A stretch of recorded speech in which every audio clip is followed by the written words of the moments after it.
Selam saygılı dostlar. Bugün de pek meraklı bir temamız var. Portrette bir kuzucuk görüyoruz. Altında da kim mi ne mi yazdım. Bakalım hayvanlar bizim dilde hangi soruşa cevap oluyor. Biliyorsan şkolalarda öğretiyoruz uşakları kim kuzu, kim tavşan, kim kedi ama doğru olacak ne? Ne için olacak ne doğru? Nereden biz biliyoruz hani lazım olsun ne? Bir, bizim dilimizden.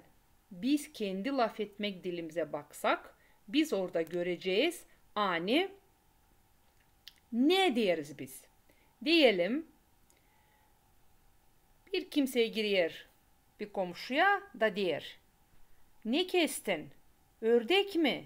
Osa tavuk mu? Demir kimi kestin? Tavuğu mu olsa ördeği mi? Bu bir.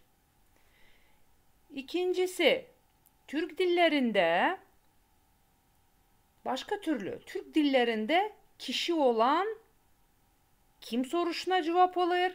Kişi olmayan ya da insan olmayan ne sorusuna cevap alır. Diyelim kim,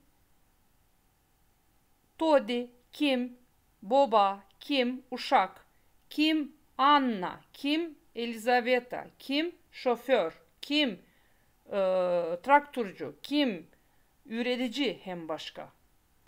Ne, kuzu, koyun, koç, balık, böcek, kelebek bunlar ne sorusuna cevap oluyor. Ama tabir işte söylemeyi isterim.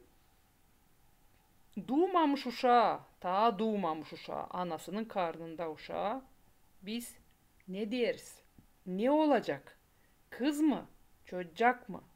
Demeyeriz kim olacak. Çünkü o uşak da doğmamış, da değil insan.